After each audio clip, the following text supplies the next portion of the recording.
وتمم اللهم يسر ولا تعسر وتمم بالخير رب اشرح لي صدري ويسر لي أمري واحلل عقدة من لساني يفقه قولي واجعل لي وزيرا من أهلي اعوذ باللہ من الشیطان الرجیم بسم اللہ الرحمن الرحیم۔ امید کرتی ہوں آپ سب خیریت سے ہوں گے۔ اللہ تعالیٰ آپ سب کو ہمت اور توفیق دے اور ہمیں آنے والے مہمان کی مہمان نوازی کرنے کی، اس میں صحیح عبادت کرنے کی توفیق عطا فرمائے۔ آج ہم سٹارٹ کر رہے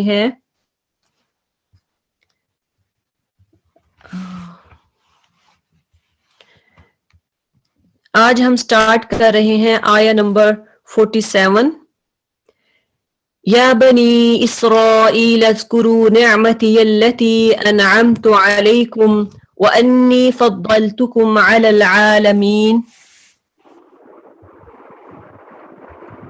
اے بنی اسرائیل، میری اس نعمت کو یاد کرو جو میں نے تمہیں عطا کی تھی اور تمہیں تمام اقوام عالم سے بڑھ کر نوازا تھا۔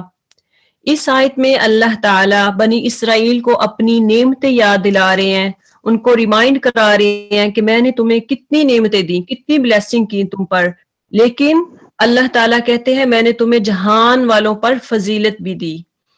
یعنی ایک وہ وقت تھا جب تمام اقوام پر بنی اسرائیل کے علم و فضیلت کی دھاک بیٹھی ہوئی تھی، یعنی ہر طرف بنی اسرائیل کی فضیلت تھی، ان میں بہت بڑے بڑے عالم تھے، لیکن اللہ کی اس نعمت کا ان پر الٹا اثر ہوا۔ بجائے اس کے کہ وہ شکر ادا کرتے، بلکہ انہوں نے تقوی اختیار کرنے کے انہوں نے تکبر شروع کر دیا، کیونکہ وہ کہتے تھے کہ ہم انبیاء کی اولاد ہیں، لہٰذا اللہ کے محبوب اور چہیتے ہیں اور ہمیں عذاب نہیں ہوگا۔ اور یہ بات ان کے عقیدوں میں راسخ ہو گئی تھی، یعنی وہ یہ پرائڈ کرتے تھے کہ ہم اولاد ہیں انبیاء کی، اس وجہ سے ہم جو بھی کریں ہمارے لیے صحیح ہے، ہم جتنی بھی چھوٹی سے چھوٹی نیکی کریں، ہمیں تو ایسے ہی گناہ بھی کریں، ہم ایسے ہی بغیر اجر، ہمیں بغیر نیکی کیے ہم جنت میں داخل ہو جائیں گے، کیوں کہ ہم انبیاء کی اولاد میں سے ہیں۔ اس کے بعد فرمایا وہ اس دن سے ڈرتے رہو جب نہ تو کوئی کسی دوسرے کا کام آ سکے گا، نہ اس کے حق میں سفارش قبول کی جائے گی، نہ ہی اسے معاوضہ لے کر چھوڑ دیا جائے گا، اور نہ ہی ان مجرموں کو کہیں سے مدد پہنچ سکے گی۔ یعنی وہ دن کون سا ہے؟ آخرت کا دن ہے، جس دن کوئی کسی کی سفارش قبول نہیں کی جائے گی۔ وہ دن اللہ تعالیٰ کا دن، جس دن اللہ تعالیٰ اکیلے ہوں گے۔ اللہ تعالیٰ وہ ذات، وہ مالک، وہ خالق جو اس دن مالک قہار ہوگا۔ وہ دن جزا کا دن ہوگا، سزا کا دن ہوگا۔ جس نے جتنی نیکیاں کی ہوں گی اس دن اس کو وہ وہاں پہ ظاہر ہو جائیں گی، اور کچھ لوگ جو ہے وہ جنت میں جائیں گے، کچھ لوگوں کو نامہ اعمال ان کے الٹے ہاتھ میں دیا جائے گا، اور اس دن وہی کامیاب ہوں گے جو جنت میں جانے والے ہوں گے، وہی کامیاب ہوں گے جن کو نامہ اعمال ان کے دائیں ہاتھ میں دیا جائے گا۔ اس کے بعد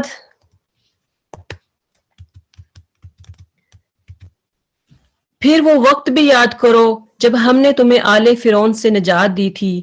یہ لوگ تمہیں سخت دکھ دیتے تھے، تمہارے بیٹوں کو تو ذبح کر ڈالتے تھے اور تمہاری عورتوں کو زندہ رہنے دیتے تھے، اور تمہاری اس حالت میں تمہارے رب کی طرف سے ایک بڑی آزمائش تھی۔ یعنی یہ ان کا ذکر کیا جا رہا ہے یہود کا، کہ یہ کس طرح سے بنی اسرائیل کو سزائیں دیتے تھے، ان کی بیٹیوں کو زندہ رکھتے، عورتوں کو زندہ رکھتے اور مردوں کو قتل کر دیتے تھے۔ اور وہ وقت بھی یاد کرو جب ہم نے تمہاری خاطر سمندر کو پھاڑ کر اس میں راستہ بنایا تھا، اس طرح ہم نے تمہیں تو آل فرعون سے نجات دی اور ان کو اس سمندر میں غرق کر دیا، اور یہ سب کچھ تم دیکھ رہے تھے۔ اور وہ وقت بھی یاد کرو جب ہم نے موسیٰ علیہ السلام کو 40 راتوں کے وعدے پر میقات پر بلایا تو ان کی غیر موجودگی میں تم نے بچھڑے کو معبود بنا لیا، اور تم فی الواقع ظالم تھے، یعنی تم نے اپنے آپ پہ ظلم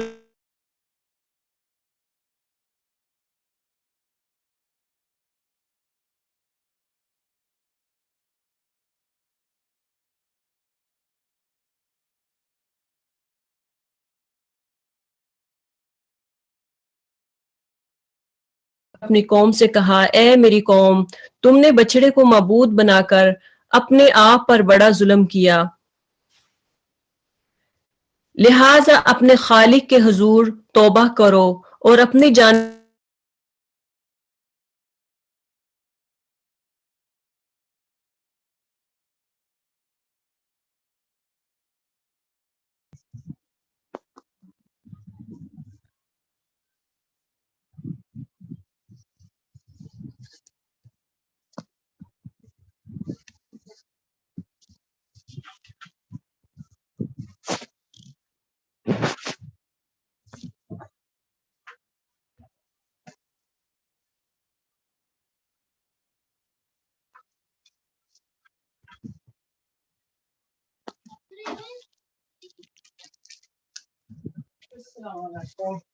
سانو یاد کر رہے تھے.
یہ میوٹ کیا ہوا تھا، کیسے ہو گیا؟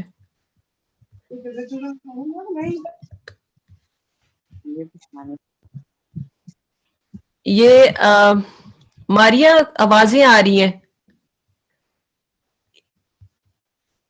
پلیز میوٹ کریں آپ.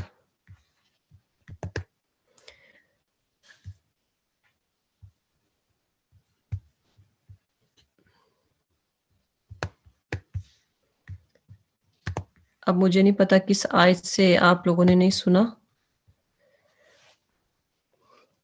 وَإِذِ اسْتَسْقَىٰ مُوسَىٰ لِقَوْمِهِ، اور وہ واقعہ بھی یاد کرو جب موسیٰ نے اپنی قوم کے لیے پانی کی دعا کی تو ہم نے انہیں کہا کہ فلاں چٹان پر اپنا عصا مارو، یعنی اپنی لاٹھی مارو، چنانچہ اس چٹان سے 12 چشمے پھوٹ پڑے، اور قوم موسیٰ کے 12 قبیلوں میں سے ہر قبیلے نے اپنا اپنا گھاٹ جان لیا، یعنی اپنا چشمہ لے لیا.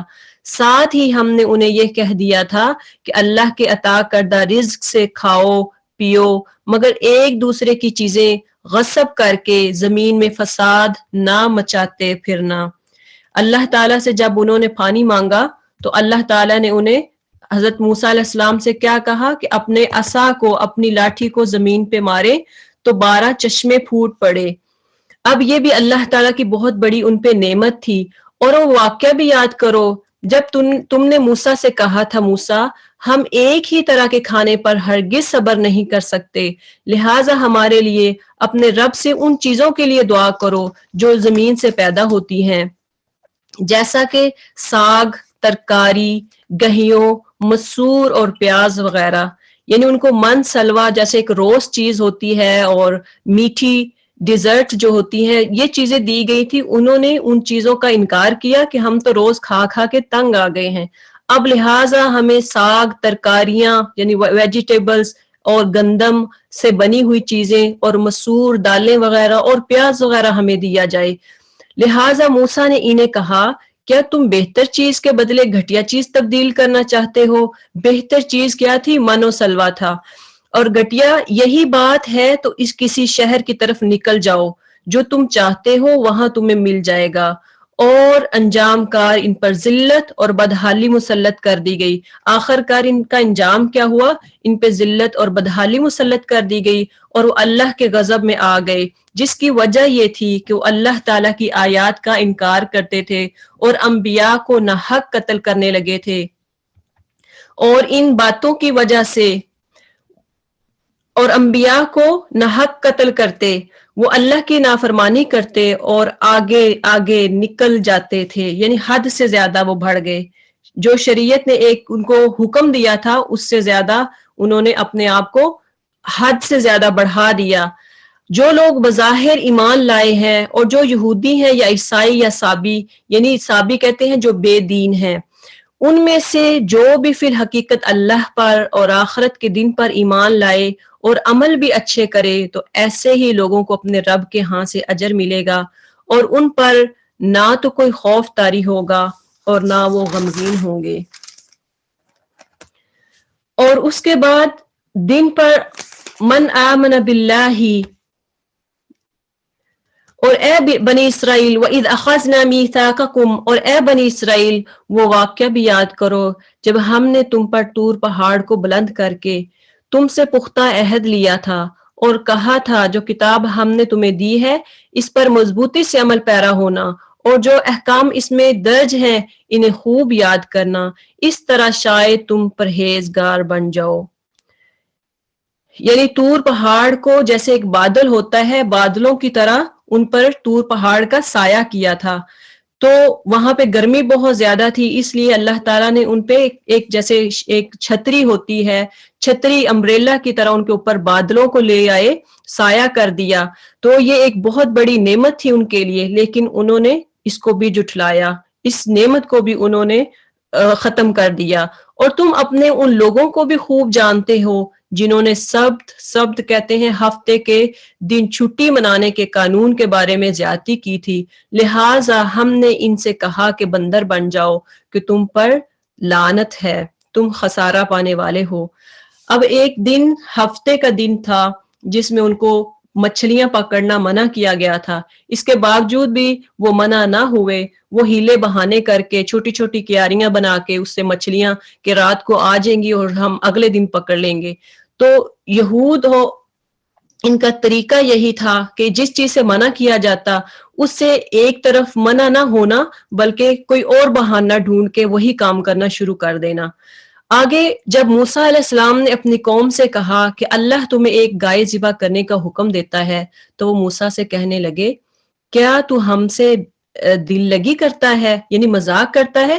موسیٰ نے جواب دیا میں اس بات سے اللہ کی پناہ چاہتا ہوں کہ جاہلوں کی سی باتیں کروں، یعنی میں جب ایک نبی ہوتا ہے تو ایک نبی کسی سے اس طرح سے مذاق نہیں کرتا، جھوٹ نہیں بولتا۔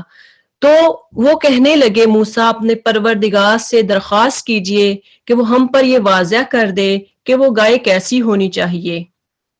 موسیٰ نے انہیں جواب دیا، اب دیکھیں سیدھی سی بات کہ جب اللہ نے کہہ دیا کہ گائے کو ذبح کریں تو اگر وہ گائے کو ذبح کر لیتے تو اتنی مشکلات نہ ہوتی، لیکن انہوں نے جواب پہ جواب، سوال پہ سوال کیا۔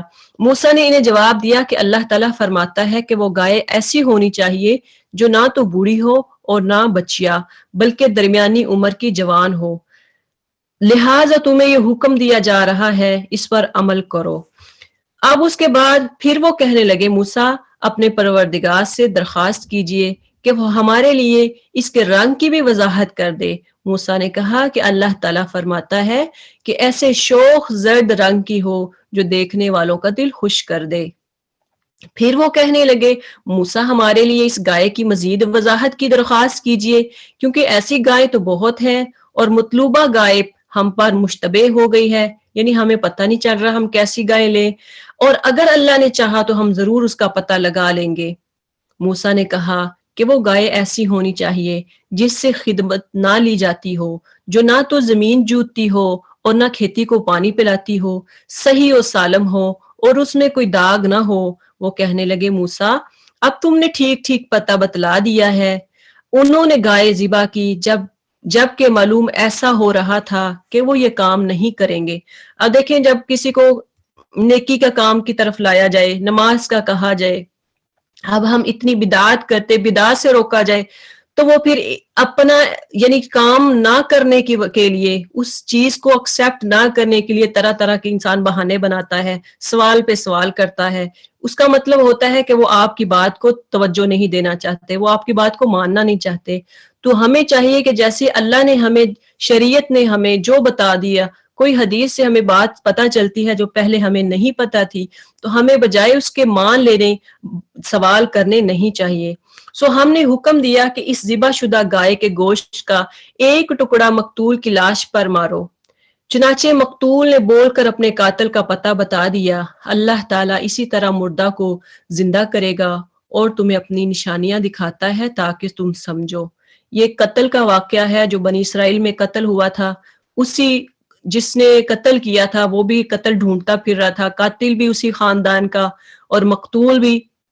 لیکن انہوں نے پھر جب ایسا ہوا کہ گائے کا گوشت جو تھا یہ ایک آزمائش تھی اور قاتل ڈھونڈنا تھا، اللہ ویسے بھی ظاہر کر سکتا تھا، لیکن یہ ایک جب انہوں نے بہانے بازیاں کرنا شروع کر دی اور اس طرح سے پھر اللہ تعالیٰ نے ان پہ سختی یعنی ان کو بتاتے گئے اب ایسی گائے لو، اب اس طرح سے گائے لو، اس طرح اس کلر کی ہونی چاہیے، اور وہ نہ تو کھیتی باڑی کرتی ہو، بغیر داغ کے ہو، جوان ہو، بوڑھی بھی نہ ہو، یعنی ساری نشانیاں پھر اللہ ان پہ مشکلات ڈالتے گئے۔ تو اب یہ ان کا جب سارا کچھ ہو گیا اس کے بعد اللہ تعالیٰ فرماتے ہیں ثم قست قلوبکم من بعد ذلک، اب بجائے کہ وہ قتل ڈھونڈ جانے کے بعد وہ معافی مانگتے، اللہ سے توبہ کرتے، ایسی واضح نشانیاں دیکھنے کے بعد، یعنی اللہ تعالیٰ نے اس گوشت کے ٹکڑے سے اس آدمی کو زندہ کر دیا جو مرا ہوا تھا، ایسی نشانیاں دیکھنے کے بعد پھر تمہارے دل سخت ہو گئے، بجائے نرم ہونے کے دل اور سخت ہو گئے، اتنے سخت جیسے پتھر ہوں یا ان سے بھی سخت تر، کیونکہ پتھروں میں سے تو کچھ ایسے بھی ہوتے ہیں کہ ان سے نہریں پھوٹ نکلتی ہیں، اور کچھ ایسے ہیں جو پھٹ جاتے ہیں اور ان سے پانی نکلنے لگتا ہے، اور کچھ ایسے ہیں جو اللہ کے ڈر سے لرز کر گر پڑتے ہیں، اور جو کرتوت تم کر رہے ہو، جو کام تم کر رہے ہو، اللہ اسے خوب جانتا ہے۔ یہ سارے کام یعنی بجائے اب دیکھیں کہ اللہ تعالیٰ کہہ رہے ہیں کہ دین سننے کے باوجود نبی کی بات ماننا دور کی بات تھا، وہ دین کو ایکسیپٹ ہی نہیں کر رہے تھے، نبی کی بات کو مان ہی نہیں رہے تھے، ان کے دل اور بھی سخت ہو گئے، اب اتنے سخت دل کہ پتھروں جیسے۔ اللہ کہتے ہیں بعض پتھر ایسے ہیں جن سے پانی نکلتا ہے، کچھ تو ایسے ہیں کہ جو اللہ کے ڈر سے وہ پھٹ بھی جاتے ہیں، گر جاتے ہیں۔ اب ہمارے دل کیا ایسے تو نہیں کہ ہم اللہ کا دین سنیں، اللہ کا قرآن سنیں، پھر بھی ہم نیکی کی طرف نہ آئیں، پھر بھی ہم گناہ کرتے جائیں، پھر بھی ہم خطائیں کرتے جائیں، کہ ہمارے دل پتھروں جیسے نہیں ہو گئے؟ اگر ایسا ہے تو پھر اللہ تعالیٰ سے دعا کریں، اللہ تعالیٰ سے معافی مانگیں، اللہ وہ گناہ معاف کر کے آپ کے دل کو موم کر دے گا۔ اس کے بعد فرمایا مسلمانوں کیا تم ان یہود سے یہ توقع رکھتے ہو کہ وہ تمہاری خاطر ایمان لائیں گے، حالانکہ ان میں سے ایک گروہ ایسا ہے جو اللہ تعالیٰ کا کلام سنتے ہیں، پھر اس کو سمجھ لینے کے بعد جانتے بوجھتے اس میں تحریف کر ڈالتے ہیں، یعنی اس کو بدل دیتے ہیں۔ یہ لوگ جب ایمان والوں سے ملتے ہیں تو کہتے ہیں ہم بھی محمد صلی اللہ علیہ وسلم پر ایمان لے آئے ہیں، جب خلوت میں ایک دوسرے سے ملتے تو کہتے کہ کیا تم مسلمانوں کو وہ راز کی باتیں بتاتے ہو جو اللہ نے تم پر کھولی ہیں، کہ وہ پروردگار کے ہاں ان باتوں کو تمہارے خلاف بطور حجت پیش کر دیں، تمہیں کچھ بھی عقل نہیں رہی۔ یعنی جب نبی صلی اللہ علیہ وسلم کے پاس یہود جاتے تھے تو وہ کیا کہتے کہ ہم تو ایمان لے کر آئے ہیں، لیکن جب اپنے دوستوں کے پاس جاتے تو کہتے کہ کیا تم مسلمانوں کو وہ باتیں بتاتے ہو جو اللہ نے تم پر کھولی ہیں، یعنی اللہ نے کیا بتایا تھا کہ آخری نبی آئے گا، ٹھیک ہے، ان کی کتابوں میں موجود تھا، لیکن وہ انکار کرتے تھے، وہ ایکسپٹ نہیں کرتے تھے. تو اب وہ پھر اپنے جا کے دوسرے دوستوں سے کہتے کہ تم نے ایسی باتیں کھولنی نہیں ہے، ان کو نہیں بتانا کہ وہ اپنے پروردگار کے ہاں ایک دلیل بن جائے گا. اب دیکھیں کہ جب انسان کو کوئی چیز کا علم نہیں ہوتا، ایک انسان جس کو دین کا بالکل پتہ ہی نہیں ہے، اس کو تو جو گناہ ملنا ہے ٹھیک ہے، لیکن جب اس کو پتہ چل گیا، اس کو کسی برائی کا پتہ چل گیا کہ یہ گناہ ہے اور اس کا کتنا بڑا گناہ ہے، اس کے بعد بھی وہ گناہ پہ ڈٹا رہتا ہے، وہ اللہ کی بات سنتا نہیں، وہ اس گناہ سے ہٹتا نہیں، تو کیا ہوتا ہے اس سے وہ حجت بن جاتی ہے. جب اس کو پتہ چل جاتا ہے تو وہ ایک دلیل قائم ہو جاتی ہے کہ آپ کو تو پتہ تھا، پتہ ہونے کے باوجود آپ نے پھر اس پہ عمل نہیں کیا، اس کو پھر اور زیادہ گناہ ملتا ہے. آگے اولا یعلمون ان اللہ یعلم ما یسرون وما یعلنون، کیا وہ یہود یہ نہیں جانتے کہ اللہ تعالیٰ اس ہر چیز کو جانتا ہے جسے وہ چھپاتے ہیں اور جسے وہ ظاہر کرتے ہیں. اور ان یہود میں ایک گروہ ان پڑھ لوگوں کا ہے جو کتاب کا علم نہیں رکھتے، ان کے پاس جھوٹی آرزوؤں کے سوا کچھ نہیں، اور جو بات بھی کرتے ہیں زن کے بنیاد پر کرتے ہیں، یعنی گمان کی طور پہ. ان کو جب ایک بندہ جس کو پتہ ہی نہیں ہے، ان پڑھ ہے، تو اپنے پاس سے اٹکل پچو لگائے گا، گمان کرے گا کیسا ہو سکتا ہے. تو یہ ایسے لوگوں کے لیے ہلاکت ہے جو کتاب فتویٰ وغیرہ تو اپنے ہاتھوں سے اپنی مرضی کے مطابق لکھتے ہیں، پھر یہ کہتے ہیں کہ یہی اللہ کے ہاں سے نازل شدہ ہے تاکہ اس سے تھوڑے سے دام لے سکیں. ان کے ہاتھ کی تحریر بھی ان کے لیے بربادی کا سامان ہے، اور ان کی یہ کمائی بھی ان کے لیے ہلاکت کا سبب ہے. یہ بھی کہتے ہیں کہ گنتی کے چند ایام کے سوا انہیں دوزخ کی آگ ہرگز نہ چھوئے گی. آپ صلی اللہ علیہ وسلم ان سے پوچھئے کہ کیا تم نے اللہ سے کوئی ایسا عہد لے رکھا ہے جس کی وہ خلاف ورزی نہ کرے گا، یا تم پر ایسی باتیں جڑ دیتے ہو جن کا تمہیں علم نہیں ہے. یعنی ایسے باتیں بنا لینا جن کا علم ہی نہیں ہے کہ چند گنتی کے دن دوزخ کی یعنی جہنم میں عذاب ملے گا، اس کے بعد ہم جنت میں چلے جائیں گے. تو ایسا نہیں ہے. اللہ تعالیٰ کہتے ہیں ایسے کہاں سے تمہیں پتا چل گیا. بات یہ ہے کہ جس نے بھی برے کام کیے پھر اس کے گناہوں نے اس کا گھیر لیا، تو ایسے ہی وہ لوگ اہل دوزخ ہیں جس میں وہ ہمیشہ رہیں گے.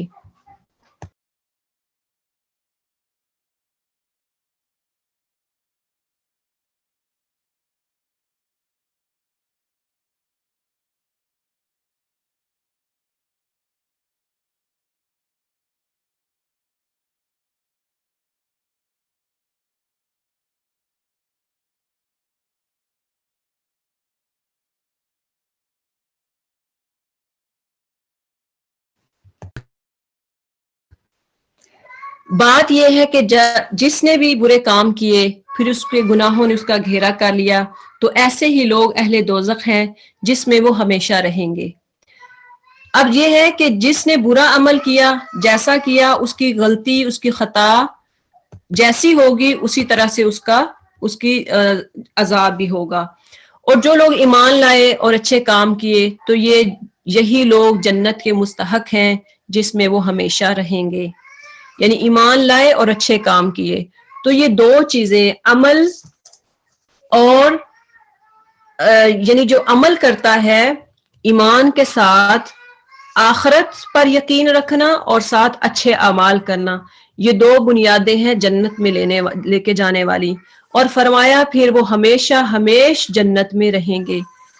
اور وہ وقت یاد کرو جب ہم نے بنی اسرائیل سے پختہ عہد لیا تھا کہ تم لوگ اللہ تعالیٰ کے علاوہ کسی کی عبادت نہ کرو گے، اور والدین سے، رشتہ داروں، یتیموں اور مسکینوں سے اچھا برتاؤ کرو گے، لوگوں سے بھلی باتیں کہو گے، نماز کو قائم کرو گے، زکوٰۃ دیتے رہو گے. پھر تم میں سے ماں سوائے چند آدمیوں کے باقی سب اس عہد سے پھر گئے، اور اب تک تم اس عہد سے اعراض کر رہے ہو. آپ اس میں دیکھیں پیچھے جتنا پڑا ہے اس میں دیکھیں، اور کہ کوئی ایسی بات کہ آپ اگر 2-4 نوٹ بنائیں اپنا قرآن کھول کے کہ آپ نے آج جتنی چیزیں پڑھی جو بنی اسرائیل کرتے تھے، کیا ہم تو وہ نہیں کر رہے؟ 1 منٹ میں آ رہی ہوں، آپ اس کی ریکارڈنگ بند کر دیں.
اعوذ باللہ من الشیطان الرجیم. اب وعدہ لیا گیا تھا بنی اسرائیل سے کہ تم لوگ اللہ کے علاوہ کسی کی عبادت نہ کرو گے، اور والدین سے، رشتہ داروں سے، یتیموں اور مسکینوں سے اچھا برتاؤ کرو گے. اب دیکھیں کہ یہ جو بات ہے، اس میں اب یہ ہماری مسلم امہ کے لیے بھی یہ چیزیں لازمی ہیں. جنت میں جانے کا ایک راستہ یہ ہے کہ سب سے پہلے اللہ کے علاوہ کسی کی عبادت نہ کرنا، اللہ کے ساتھ شریک نہ ٹھہرانا، اور نمبر 2 کیا ہے؟ والدین سے اچھا سلوک کرنا. اب والدین سے اچھا سلوک کیا ہے؟ والدین کی اطاعت، والدین کے ساتھ حسن سلوک، ان کے ساتھ پیار محبت اور ان کے کام آنا، ان کی باتوں کو ہر بات پر ترجیح دینا، ان کی رضا حاصل کرنا، ان کی اطاعت کرنا ایسے کام ہیں کہ اللہ تعالیٰ بھی اس سے خوش ہوتے ہیں. اور یہ کیا ہے؟ تزکیہ نفس. آپ کتنے ہی بڑے آدمی بن جائیں، والدین کے لیے آپ وہی ہیں جو کبھی چھوٹے ہوا کرتے تھے. اب دیکھیں کہ بچہ تھا، ماں تب بھی پیار کرتی، اب جب تھوڑا سا بڑا ہوا اس کے بعد ماں تب بھی بہت پیار کرتی. کالج جانا، یونیورسٹی جانا، یہ سارا کیا ہے؟ والدین ان کے ساتھ پیار کرنا، والدین کا بچوں کے ساتھ محبت کرنا. والدین کے لیے آپ وہی ہیں جو کبھی چھوٹے ہوا کرتے تھے. آپ کی ایک ایک ادا سے والدین خوش ہوتے تھے. آپ کی والدہ نے آپ کو کس طرح پالا پوسا، یہ وہی جانتی ہے. آج آپ مائیں ہیں، آپ کو پتا ہے کہ آپ اپنے بچوں کو کیسے پالتی ہیں. وہ راتوں کو اٹھ کر بچے کو دودھ پلاتی، ذرا سا بیمار ہوئے وہ ساری رات جا کر گزارتی ہے، ذرا سا بیمار ہوئے ساری رات جاگتی ہے بچپن میں اور دودھ پلایا. اب تم بڑے ہو گئے ہو، اسکول سے کالج اور کالج سے یونیورسٹی پہنچ گئے، بڑی ڈگری مل گئی اور نوکری بھی مل گئی، اعلیٰ عہدے پر فائز ہو گئے. والدین بیٹے پر فخر کرتے ہیں. ایسے ہی ہے نا کہ جب ہمارے بچے جوان ہو گئے، کوئی کسی نے کیا ڈگری حاصل کی، ہم اپنے بچوں پہ پراؤڈ کرتے ہیں، فخر محسوس کرتے ہیں، وہ ہمارا فخر ہوتے ہیں. اللہ تعالیٰ نے والدین کے حوالے سے کچھ آداب، کچھ اصول بتا دیے کہ جس طرح صرف اللہ ہی کی عبادت کی جائے، اسی طرح سوائے کسی کو مشکل کشا، حاجت روا تسلیم نہیں کیا جائے گا. اسی طرح والدین کے ساتھ احسان کرنا ہے. احسان کا مطلب کیا ہے؟ اچھا سلوک. اگر دونوں میں سے کوئی ایک بڑھاپے میں پہنچ جائیں تو انہیں اف تک نہیں کہنا، نہ ہی انہیں جھڑکنا ہے. اب ہمارا رویہ کیا ہے؟ ہم کہیں اپنے ماں باپ کو ڈانٹتے تو نہیں ہیں، جھڑکتے تو نہیں ہیں، ان کی بات پہ اپنے آپ کی بات کو منوانا، یہ ساری چیزیں ایسے ہیں کہ جن سے اللہ نے منع فرمایا ہے. آگے انشاءاللہ ہم پڑھیں گے جہاں پہ فرمایا کہ والدین کو جب دونوں میں سے ایک یا دونوں بڑھاپے کو پہنچ جائیں تو وَلَا تَقُلْ لَهُمَا اف، یعنی اف بھی نہیں کہنا، ہائے آپ نے ایسا کیوں کیا, اوئے آپ نے ایسا کیوں کیا, یعنی یہ الفاظ بھی اف تک نہیں کہنا, اپنے ماتھے پہ بال تک نہیں ڈالنے. اب اس کے بارے میں ایک بہت ہی پیاری سٹوری ہے کہ ایک بوڑھا باپ اپنے 25 سالہ بیٹے کے ساتھ گھر میں بیٹھا ہوا تھا, اور ہوتا کیا ہے کہ اچانک دروازے پہ دستخط ہوتی ہے, بیل ہوتی ہے, اور جب دروازہ کھولا جاتا ہے تو ایک آدمی اندر آ جاتا ہے اور غصے سے بولتا ہے کہ میرے پیسے واپس کرو. اب بیٹے کو پتہ نہیں ہوتا کہ میرے باپ نے اس کا قرض دینا ہے. وہ کہتا ہے کون سے پیسے؟ وہ کہتا ہے آج سے کئی سال پہلے تمہارے باپ نے میرے سے 70,000 ریال لیے تھے جو کہ آج تک واپس نہیں کیے, اور مجھے دیے جائیں ورنہ میں نہیں جاؤں گا. اب غصے سے وہ بول رہا ہے, بیٹا جو ہے اس کو پہلے نہیں پتا تھا, جب پتا چلا تو اس نے کہا کہ آپ میرے باپ پہ اس طرح سے شاؤٹ نہیں کرو, لیکن وہ پیسے وہ کی ڈیمانڈ کر رہا تھا کہ مجھے میرے پیسے واپس کرو. خیر آخر تک یہ ہوا کہ بیٹے نے اپنے 27,000 ریال اس نے سیو کیے ہوئے تھے کہ میں شادی کروں گا. سعودیہ میں رواج یہ ہوتا ہے کہ پہلے بیٹا جس نے بھی شادی کرنی ہوتی ہے نا, پہلے وہ یہاں ہمارے تو رواج یہ ہے کہ جہیز والدین بناتے ہیں لڑکی والے, لیکن وہاں پہ یہ ہے کہ لڑکے والے جہیز بناتے ہیں خود. اس نے وہ اپنا یعنی بیوی کو شادی کرنے کے لیے اس نے کچھ مال جمع کیا جو کہ ٹوٹل 27,000 تھے, اس نے وہ نکال کے تو اس شخص کو دے دیے.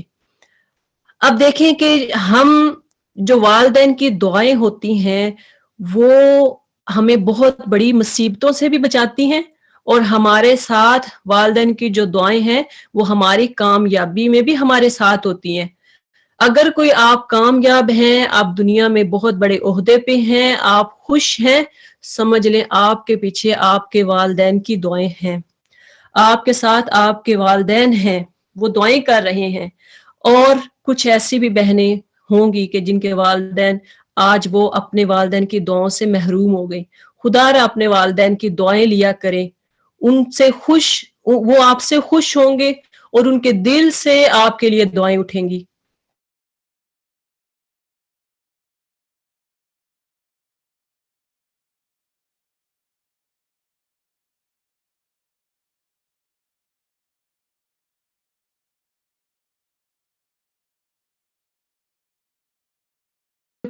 سارا تو وہ نہیں, لیکن ہاف یا کچھ پیمنٹ دی جاتی ہے, تو وہ اتنا خوش ہوتا ہے کہ وہ اس کے دل سے دعائیں اٹھ رہی ہیں, دعائیں نہیں کر رہی ہیں اپنے بیٹے کے لیے.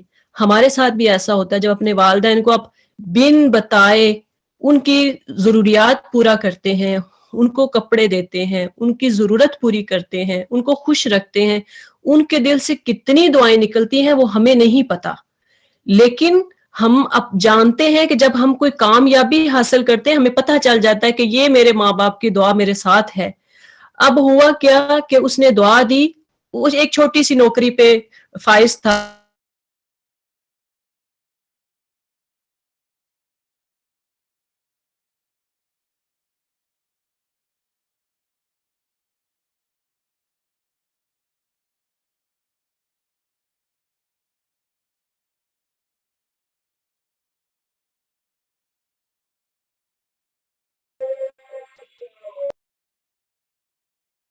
جو مالک ہوتا ہے وہ ملتا ہے, وہ کہتا ہے مجھے ایک ایسا نیک انسان چاہیے ہے, تو میں اس کو کام کرو گے تو میں 15,000 ریال اس کو منتھلی سیلری دوں گا. وہ سن کے حیران ہو جاتا ہے کہ مجھے تو تھوڑے سے پیسے مل رہے تھے. اب ساتھ اس نے کہا کہ 3 منتھ کا جو کرایہ ہے وہ بھی ایڈوانس میں دوں گا, ایک کار دوں گا. اور وہ سن کے اتنا رویا کہ وہ اتنا رو رہا تھا کہ مالک جو ہے وہ دیکھ کے حیران ہو جاتا ہے کہ تم اتنا کیوں رو رہے ہو. اس نے کہا کہ مجھے رونا اس لیے آ رہا ہے کہ آج سے 3 دن پہلے میں نے اپنے باپ کا قرض اتارا تھا 27,000, جو کہ آج اللہ تعالیٰ نے مجھے اتنی بڑی نوکری پہ فائز کر دیا, اتنا بڑا عہدہ دیا کہ میں اس لیے مجھے رونا آ رہا ہے, خوشی سے رونا آ رہا ہے. اب دیکھیں کہ یہ کتنی بڑی بات ہوتی ہے کہ جب آپ ایک معمولی سے جاب کرتے ہوں اور آپ کو ایک فوراً کسی چیز پہ ڈائریکٹر بنا دیا جائے, کسی چیز کا مینیجر بنا دیا جائے, آپ کتنا خوش ہوں گے. پھر آپ کو ساتھ ساتھ الاؤنس بھی ملتے ہیں, گھر بھی ملتا ہے, گاڑی بھی مل جاتی ہے. جس کے پاس ایک بائک بھی نہیں ہوتی تو وہ انسان کہاں سے کہاں پہنچ جاتا ہے. تو پھر اس کو رونا کیوں نہیں آئے گا, اس کو کیوں نہیں پتا چلے گا کہ یہ تو ساری دعائیں میرے والدین کی دعائیں ہیں. خیر, یہ تھا چھوٹی سی سٹوری جو کہ بتانا مقصود تھی کہ آج ہمارے ساتھ جن کے پاس والدین ہیں, دونوں نہیں تو ایک ہے, بجائے ہم ان کے لیے اولڈ ایج ہوم ڈھونڈنے کے, ہمیں چاہیے کہ ہم ان کی خود خدمت کریں. اگر آپ ان کے پاس نہیں ہیں, آپ ان کے لیے ارینج کر سکتے ہیں کسی دوسرے کا کہ وہ خدمت کریں, آپ ان کی ضروریات کو پورا کریں. تو یہی سب سے بڑی بات ہے. جب والدین خوش ہوتے ہیں تو سمجھ لیں کہ آپ نے جنت کا ایک دروازہ پا لیا, ایک جنت کا ایک حصہ لے لیا ہے. اسی طرح سے نمبر 2 کیا بتایا ہے؟ وذل قربا, قرابت داروں کے ساتھ اچھا سلوک کرنا. یہ میں نے کل بھی آئی تھنک پرسوں بھی اسی بارے میں بات کی تھی کہ رشتہ داروں کے ساتھ اچھا سلوک کرنا. اس میں حضرت ابو درداء سے روایت ہے, کہتے ہیں کہ رسول اللہ صلی اللہ علیہ وسلم نے فرمایا, کیا میں تمہیں روزہ, نماز اور صدقے سے افضل عمل نہ بتا دوں؟ اب دیکھیں کہ یہ عمل کون سا ہے. صحابہ نے کہا کہ اللہ کے رسول صلی اللہ علیہ وسلم کیوں نہیں, ہمیں ضرور بتائیں. آپ صلی اللہ علیہ وسلم نے فرمایا, آپس کے میل جول اور روابط کو بہتر بنانا. آپس یعنی بہن بھائیوں کے جو آپس میں رابطہ ہے, ان کے ساتھ ملنا جلنا, رشتہ داروں کے ساتھ ملنا, یہ کیا ہے؟ ان کو اچھا بنائیں, بہتر بنانا. اس کے برعکس آپس کے میل جول پھوٹ ڈالنا, لڑائی کرنا, جھگڑا کرنا, یہ ایسے ہے جیسے دین کو مونڈ دینا ہے. دین کو جیسے کیسے بولڈ کرنا, یعنی آپ نے بال ہی اتار دیے ہیں تو دین سے آپ نے ایک چیز بہت بڑی ختم کر دی, ایسے ہے. یعنی جو یہ نماز, روزہ اور صدقے سے افضل عمل یہ ہے کہ آپ اپنے رشتہ داروں کے ساتھ اچھا سلوک کریں. بجائے ہم صدقہ خیرات باہر کرنے کے, ہمیں سب سے پہلے اپنے رشتہ دار ڈھونڈنے چاہیے کہ ہمارے رشتہ داروں میں ایسا تو نہیں ہے کہ جو ضرورت مند ہے, آپ ان کی ضرورت پہلے پوری کریں. آپ کے بہن بھائیوں میں کوئی ایسا تو نہیں ہے کہ جن کو ضرورت ہے, ان کی ضرورت پہلے پوری کریں. کوئی ادھار کسی پہ قرض ہے, اگر وہ آپ سے قرض مانگتا ہے اس کو قرض دے دیں. آپ کے پاس اگر مال ہے, اللہ نے دیا ہے, تو آپ اس کو ادھار دے دیں, اس کا قرض اتار دیں. اگر قرض میں وہ کوئی مشکل ہو رہی ہے, آپ کا ٹائم بھی آ گیا, اگر وہ آپ سے وقت اور مانگتا ہے, آپ اور وقت دے دیں. یعنی یہ چھوٹی چھوٹی نیکیاں جو ہیں یہ جنت کو لے کے جانے والی ہیں. ہو سکتا ہے آپ کے چھوٹے سے عمل سے ان کا وہ دل ان کا کتنا خوش ہو اور آپ کو دعائیں دیں. آگے فرمایا والیتاما, اور یتیموں کے ساتھ اچھا سلوک کرنا, والمساکین, اور مسکینوں کے ساتھ, اور وقولوا للناس حسنا, اور عام جو لوگ ہیں ان سے بھی اچھی سلوک سے بات کریں. اچھا سلوک, اچھا جو اخلاق ہے اس سے پیش آئیں. اور واقعی الصلاۃ, نماز قائم کریں, اور زکوٰۃ ادا کریں. یہ چیزیں جو ہیں یہ ساری یعنی کیا ہے, ہم پہ لازم ہیں, اور جب ہم یہ کرتے ہیں تو یہ جنت میں لے کے جانے والی ہیں. آگے اگلی آیت جو ہے اس میں ثم انتم ہؤلاء تقتلون انفسکم, پھر تم ہی وہ لوگ ہو جو اپنوں کو قتل کرتے ہو, اور اپنے ہی لوگوں میں سے کچھ لوگوں کو ان کے گھروں سے جلا وطن کر دیتے ہو. پھر ازرہ ظلم و زیادتی ان کے خلاف چڑھ چڑھ کر آتے ہو, اور اگر وہ لوگ قیدی بن کر آ جائیں تو ان کا فدیہ ادا کر کے انہیں چھڑا لیتے ہو, حالانکہ ان کا نکالنا ہی تم پر حرام تھا. کیا تم نے کتاب کے بعض احکام مانتے ہو اور بعض کا انکار کرتے ہو؟ یعنی جو تمہیں لگتا ہے کہ یہ میرے لیے صحیح ہے وہ بات لے لیتے ہو, اور جو لگتا ہے کہ یہ میرے خلاف ہے تو اس بات کا انکار کر دیتے ہو. یعنی میٹھا میٹھا ہپ کوڑا کوڑا تھو, ایسا نہیں ہونا چاہیے. دین میں جہاں کوئی سختی ہے, جو چیز اللہ نے حرام کر دی اس کو حرام سمجھے, جو چیز اللہ نے منع کر دیا کہ یہ منع ہے اس کو منع سمجھے. یہ نہیں کہ ادھر سے ہم مورگیج لیتے پھریں, حرام کھاتے پھریں, اور اسی طرح سے یعنی اتنا کچھ ہمارے دین میں ہم کچھ میٹھا میٹھا لے لیتے ہیں, کڑوا کڑوا, ہم کہتے ہیں کہ یہ تو ہمارے ماننے والی بات نہیں ہے. ایسا نہیں, بلکہ بھلا جو لوگ ایسے کام کریں ان کے سزا اس کے سوا اور کیا ہو سکتی ہے کہ دنیا میں ذلیل و خوار ہوں اور قیامت کے دن وہ سخت عذاب کی طرف دھکیل دیے جائیں گے، اور جو کچھ تم کرتے ہو اللہ اس سے بخوب جانتا ہے۔ یہی لوگ ہیں جنہوں نے آخرت کے بدلے دنیا کی زندگی کو خریدا، لہٰذا ان سے نہ تو عذاب ہلکا کیا جائے گا اور نہ ہی انہیں کوئی مدد مل سکے گی۔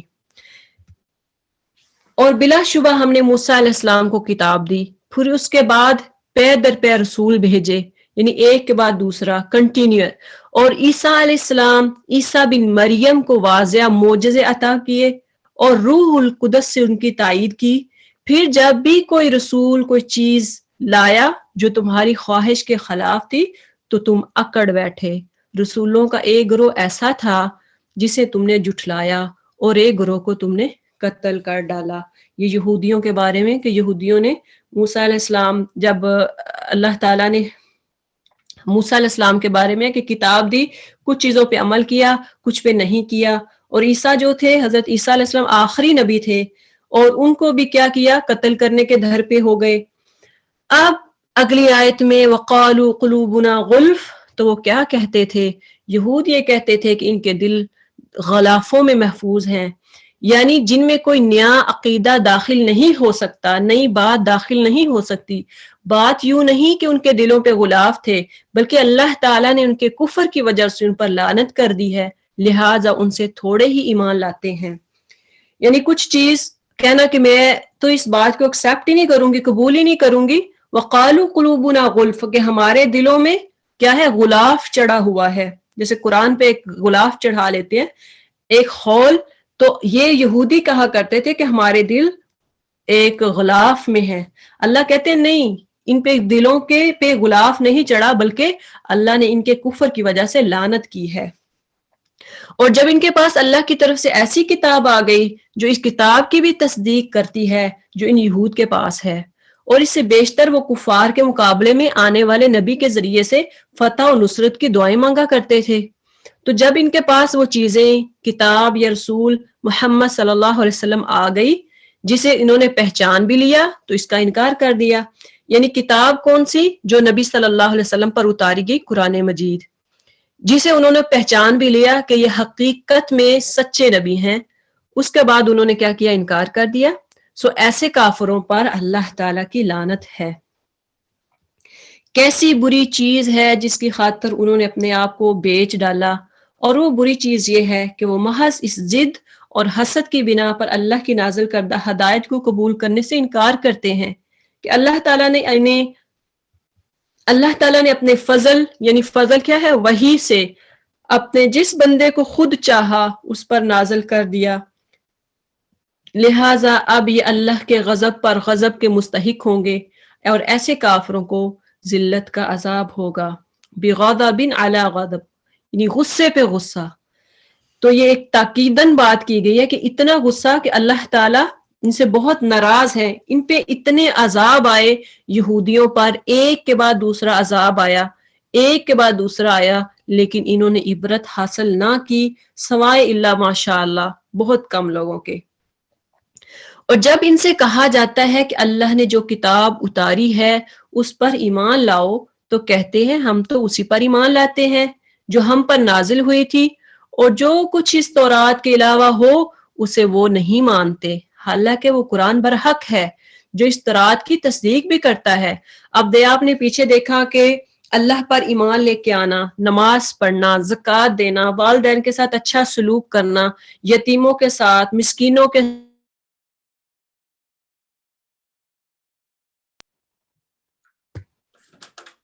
یہ میوٹ ہو جاتا ہے، اور عام لوگوں کے ساتھ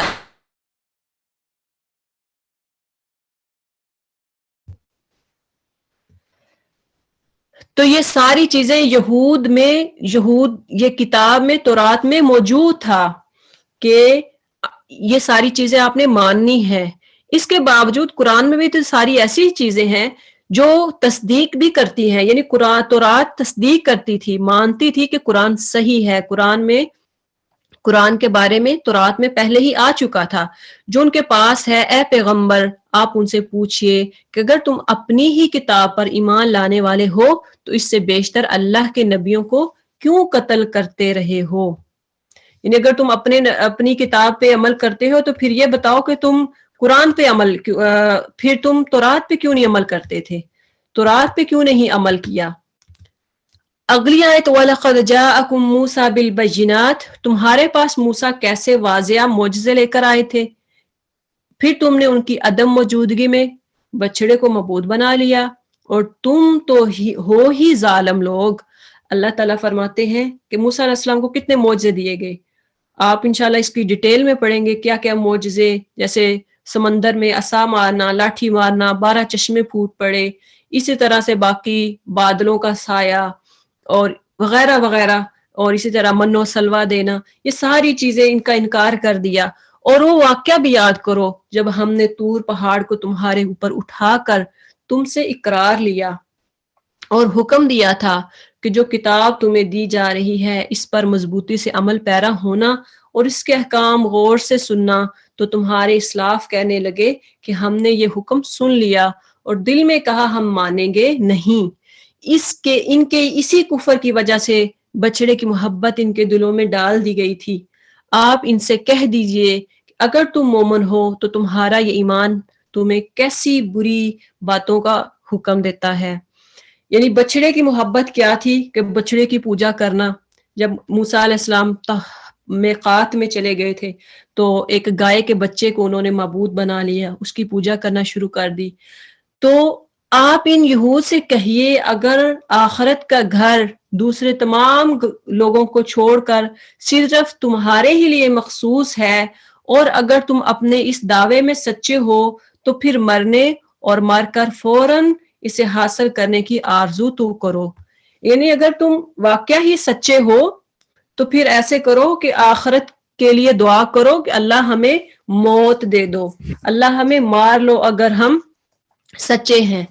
یہ ایک مباہلہ ہوتا ہے یہود کا، مباہلہ یہ ہوتا ہے کہ اگر 2 گروہ ہیں تو 2 گروہوں میں سے جو سچا ہوتا ہے وہ جا کے میدان میں جا کے دعا کرتا ہے کہ اللہ میں سچا ہوں تو مجھے موت دے، جو ہم میں سے سچا ہے اس کو موت دے دے۔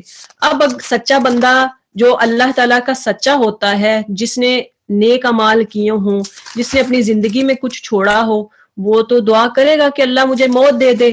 لیکن جس نے دنیا میں کوئی کام اچھا ہی نہ کیا ہو تو اس کو تو ڈر ہوتا ہے کہ میں کیسے اللہ سے دعا کروں گا، میں تو آخرت میں جاؤں گا تو مجھے سزا ملے گی، تو وہ کیسے آخرت کی آرزو کر سکتا ہے، آخرت کی تمنا کر سکتا ہے۔ حالانکہ اللہ تعالیٰ کہتے ہیں کہ یہ آخرت مانگنے والے نہیں بلکہ یہ تو دنیا کے آرزو کرنے والے ہیں، یہ تو دنیا کو چاہنے والے ہیں۔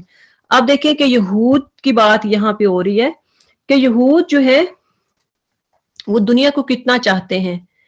وہ تو چاہتے ہیں، ایک حدیث میں آتا ہے، ایک جگہ پہ آتا ہے کہ وہ چاہتے ہیں ہماری عمریں 70,000 سال ہو جائیں، 70 سال ہو جائیں ہماری عمریں، یعنی اتنی لمبی عمر بھی اگر ان کی ہو جائے تو وہ اور ڈیمانڈ کریں گے، اور تمنا کریں گے، اور خواہش کریں گے کہ ہماری عمریں اور لمبی ہو جائیں۔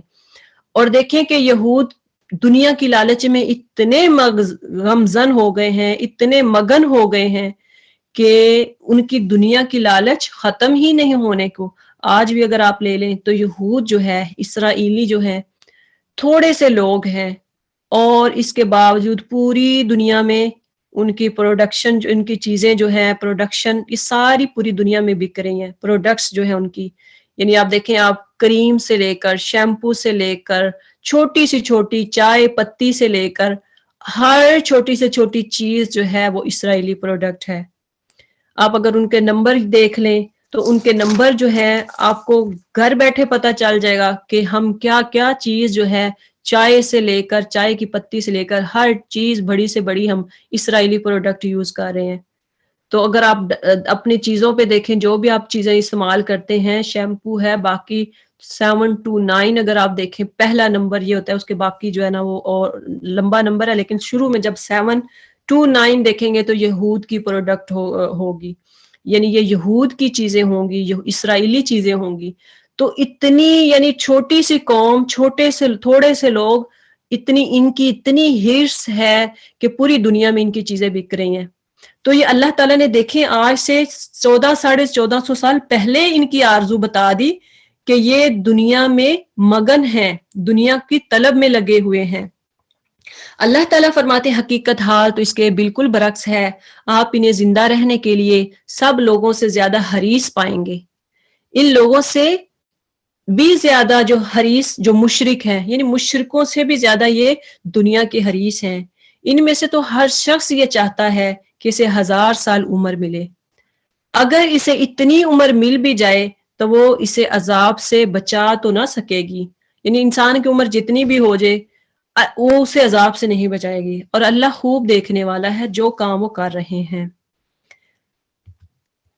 آپ ان یہود سے کہہ دیجئے کہ جو شخص جبریل کا دشمن ہے اسے معلوم ہونا چاہیے کہ جبریل ہی نے تو اس قرآن کو اللہ کے حکم سے آپ کے دل پر اتارا ہے، جو اپنے سے پہلی کتابوں کی تصدیق کرتا ہے اور اس میں مومنوں کے لیے ہدایت اور کامیابی کی خوشخبری ہے۔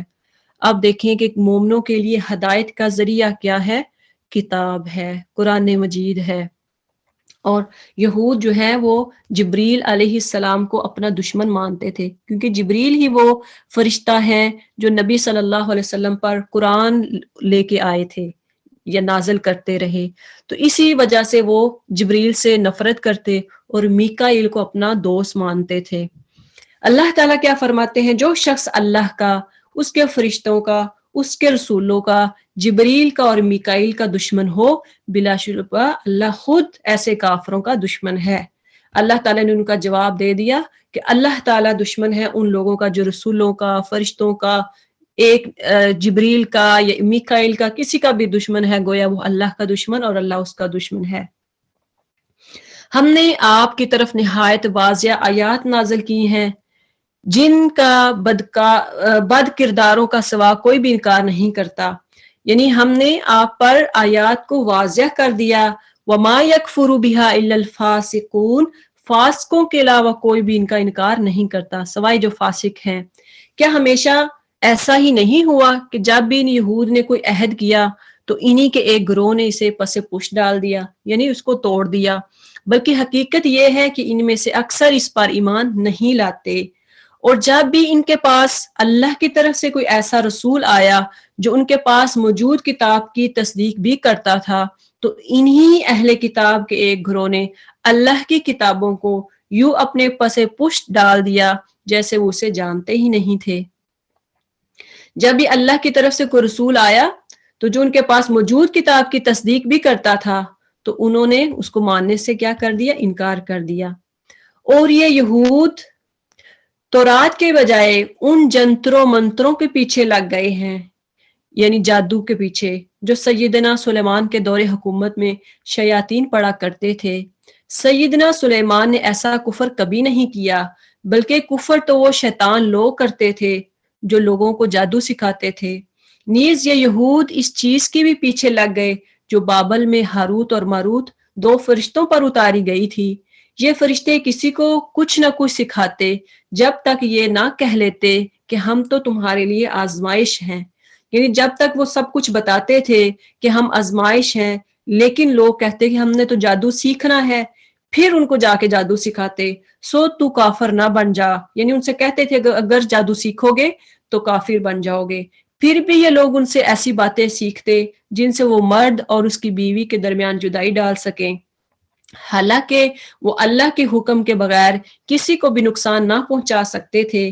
یعنی جادو جو دیکھیں کہ میاں بیوی کے درمیان پھوٹ ڈالنا، آج کل ہمارے دور میں کیا ہو رہا ہے، جادو ٹونا منتر سب کچھ اتنا عام ہو چکا ہے کہ جگہ جگہ پہ پاکستان میں آپ دیکھیں تو بابے بیٹھے ہوئے ہیں، یہ کاواں والی سرکار ہے، یہ مجاں والی ہے، یہ فلاں ہے، یہ فلاں ہے، اور آئے روز ہم نیوز میں کیا دیکھتے ہیں کہ اللہ معاف کرے وہ جو آئے ہوتے ہیں منتر کروانے، انہی کے ساتھ ناؤز باللہ وہ برا فیل کرتے ہیں، اور باتیں بھی ایسی سیکھتے جو انہیں دکھ ہی دیں، فائدہ نہ دیں، اور وہ یہ بات بھی خوب جانتے تھے۔ اللہ تعالیٰ کیا کہہ رہے ہیں کہ یہ جو ایک دوسرے میں جدائی ڈالنا، ایک دوسرے جو میاں بیوی میں تفرقہ ڈالنا، یہ کیا ہے؟ جب ظاہری بات ہے نقصان کس کو ہوگا؟ اگر وہ ایسی کوئی بات سیکھیں گے تو نقصان دونوں پارٹی کو ہے، ایک جو جادوگر جو جادو کرنے والا ہے اور دوسرا جو جادو کروانے والا ہے۔ فساد کی اصل جڑ جو ہے وہ یہ ہے کہ میاں بیوی کے درمیان لڑائی ڈلوا دی جائے، ان میں جدائی ڈال دی جائے۔ تو یہ وہ بات خوب جانتے تھے کہ جو ایسی باتوں کا خریدار بنا اس کا آخرت میں کوئی حصہ نہیں. کتنی بری چیز تھی جسے انہوں نے اپنی جانوں کے عوض خریدا. کاش وہ اس بات کو جانتے ہوتے. تو یہ جو جادو ہے میاں بیوی میں، اب دیکھیں کہ اس میں ایک حدیث ہے، فرشتے جو ہیں، آپ صلی اللہ علیہ وسلم نے فرمایا کہ جو شیطان ہے یہ سمندر میں عرش پہ بیٹھا ہوتا ہے، اور سارا دن جو بھی اس کے چیلے ہیں وہ کیا کرتے ہیں، اس کو پیغام دیتے ہیں کہ ہم نے آج وہاں پہ یہ کر دیا، ہم نے جو ہے فلاں میں لڑائی ڈلوائی، فلاں میں جھگڑا ڈلوایا. وہ شیطان چپ کر کے بیٹھا رہتا ہے کہ ٹھیک ہے کوئی خاص کام نہیں کیا. اب کوئی کہتا ہے کہ میں نے ماں میں اور بیٹے میں نفرت ڈلوا دی، اس کو پھر بھی کوئی کہتا ہے کہ نہیں اتنا بڑا کام نہیں کیا. کوئی کہتا ہے میں نے کسی کا بزنس تباہ کر دیا. لیکن ایک شیطان اٹھ کے کہتا ہے کہ آج میں نے میاں بیوی کے درمیان تفرقہ، میاں بیوی کے درمیان میں نے جدائی ڈالی ہے. تو وہ کھڑا ہو کے اس کو ہگ کرتا ہے، اس کو ملتا ہے، اپنے دونوں بازوؤں میں لے لیتا ہے اور کہتا ہے شاباش تو نے بہت اچھا کام کیا. اور گویا میاں بیوی کے درمیان فساد ڈالنا یہ کیا ہے، بہت بڑا فساد ہے. جب میاں بیوی کے درمیان جدائی ڈالنا یہ بہت بڑا فساد ہے. اس لیے کبھی بھی فون پہ کال پہ کوئی ایسی آپ دیکھتے ہو سنتے ہو کہ کسی میاں بیوی میں کچھ چھوٹی سی بھی ہو جاتا ہے، تھوڑی بہت ہی مطلب لڑائی آپس میں، لیکن اس کو بڑھانے کی بجائے ان میں صلح کروانی چاہیے. اگلی آیت میں وَلَوْ أَنَّهُمْ آمَنُوا وَاتَّقَوْا، اور اگر یہ لوگ ایمان لے آتے اور تقوی اختیار کرتے تو اللہ کے ہاں انہیں جو ثواب ملتا وہ بہت بہتر تھا، کاش وہ یہ جانتے ہوتے. اور تقوی جو ہے، تقوی کیا ہے؟ اللہ سے ڈرنا. اگر یہ تقوی اختیار کرتے تو انہیں بہت ثواب ملتا. اب یہ بات یاد رکھیں کہ جو بھی اللہ سے ڈرنے والا ہے، تقوی اختیار کرتا ہے تو اللہ تعالیٰ اس کو اللہ کے ہاں ایک ثواب، ایک نیکی اس کی لکھی جاتی ہے. اے ایمان والو رائنا نہ کہا کرو بلکہ اس کے بجائے انظرنا کہہ لیا کرو. وہ بات کو پہلے ہی توجہ سے سنا کرو اور کافروں کے لیے دکھ دینے والا عذاب ہے. یعنی آپ صلی اللہ علیہ وسلم کو رائنا، کافر کیا کہتے تھے؟ یہودی شرارتوں کی وجہ سے شرارت کرتے اور کہتے رائنا کہنا. یعنی رائنا کیا ہے کہ ہماری طرف متوجہ ہوں. تو رائنا کہنا یہ منع ہے. اس کی بجائے اللہ کہتے ہیں کہ رائنا کی بجائے انظرنا ورڈ یوز کیا کرو. اگر تم دھیان سے بات سن لو تو انظرنا کی بھی ضرورت نہ پڑے. جو لوگ کافر ہیں، خواہ وہ اہل کتاب سے ہوں یا مشرکین سے، ان میں سے کوئی بھی یہ نہیں چاہتا کہ تم پر تمہارے پروردگار کی طرف سے کوئی بلائی نازل ہو. اور اللہ تو جسے چاہتا ہے اپنی رحمت سے خاص کر لیتا ہے اور وہ بڑا ہی فضل والا ہے. ہم جب بھی کسی آیت کو منسوخ کرتے یا اسے بلا دیتے ہیں تو اس جیسی یا اس سے بہتر آیت لاتے ہیں کہ آپ جانتے نہیں کہ اللہ ہر چیز پر قادر ہے.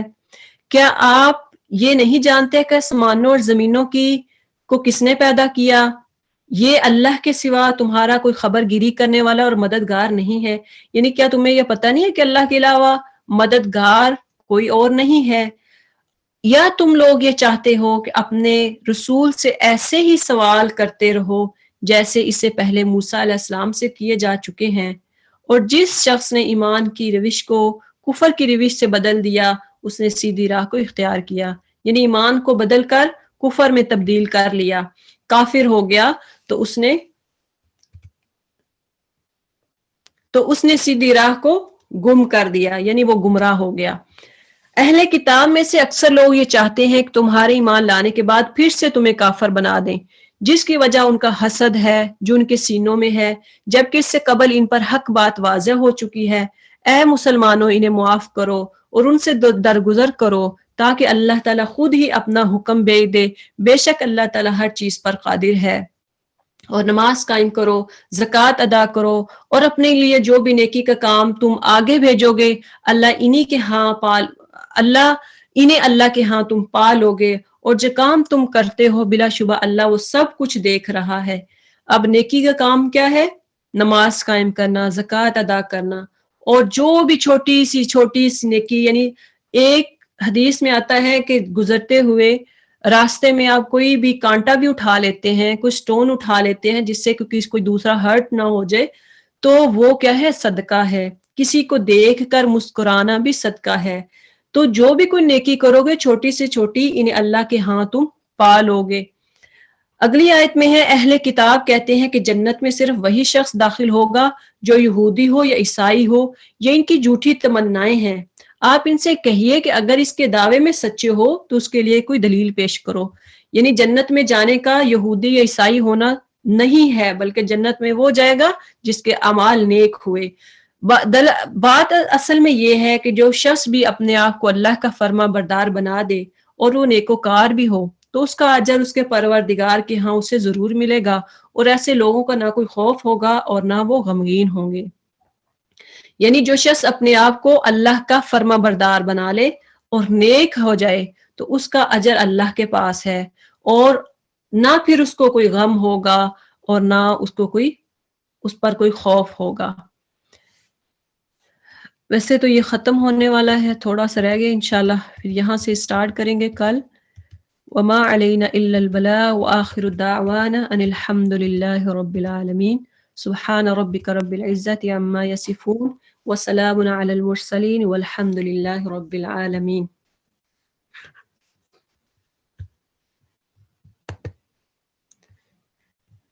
جی آپ نے کسی نے کچھ پوچھنا ہے تو آپ ان کو انمیوٹ کر دیں۔ مجھے لگتا ہے اسکرین شیئر نہیں ہو رہی تھی۔ السلام علیکم ورحمۃ اللہ وبرکاتہ۔ فرا میں جرا آخنی ہے جو نہیں یہ جے کوئی طریقہ ہوئے جڑا تساں نہیں ریکارڈنگ نہیں یہ کی جیاں آوے اس وچ اور کچھ بھی نہ آوے کہ یہ پھر اسی سیو بھی کراں تا کی جیاں ٹکی رہے اے جے کچھ نہیں کر رکھنے ہو؟ نہیں، کیا ریکارڈنگ میں کیا آئے؟ ریکارڈنگ نے وچ اور کچھ بھی نہ آوے، خالی تساں یہ ریکارڈنگ کی آنی رہے کہ پھر بندہ سیو کر کے جو نہیں پئی رہے بندہ پھر بعد وچ بھی سننا ہے تو بندے ضرورت ہونی ہے تا نہیں تو ریکارڈنگ گروپ میں ڈالتے ہیں نا۔ ہاں اس مکہ گروپ نے وچ پھر اور کچھ بھی نہ ڈالو نا، میں یہ آخری ہوں اس گروپ وچ نہیں اس میں اور تو نہیں، ریکارڈنگ ہی آتی ہے۔ اللہ چلو ٹھیک ہے، پتہ نہیں میں تو وہ ویکھی ہے تو وچ پھر میرے خیال ہے نا یا میرا گڈو واڈو اسی کے پتہ ہے نا، ٹھیک نہیں ہے پھر اس میں صرف ریکارڈنگ ہے، جی اور دوسرا یہ ہے کہ جو دعا ہوتی ہے یا پھر ریمائنڈر وغیرہ ڈال دیتے ہیں، اور تو زیادہ کچھ نہیں اس میں ہوتا۔ جی جی میرا مقصد یہ نہیں نا کہ پھر سیف ہی ٹکے رہے ہوں، بندہ آخنا کہ میری ریکارڈنگ ہے تو سیف ہی ٹکے رہے ان کے وچ اور چیزاں نہ کچھ تا میں آخنی آنی ٹھیک ہے، جزاک اللہ خیر۔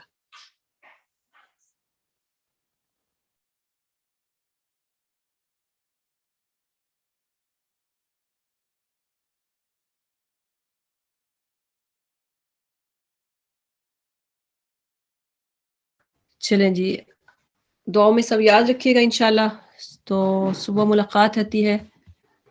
مع السلام ورحمۃ اللہ وبرکاتہ۔ آپ ادھر سے بند کر دیں ماریہ۔ السلام علیکم ورحمۃ اللہ وبرکاتہ۔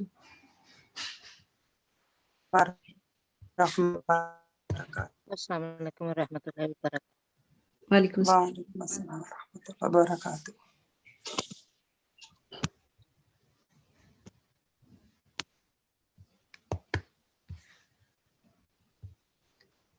ماریہ آپ کی ریکارڈنگ چل رہی ہے۔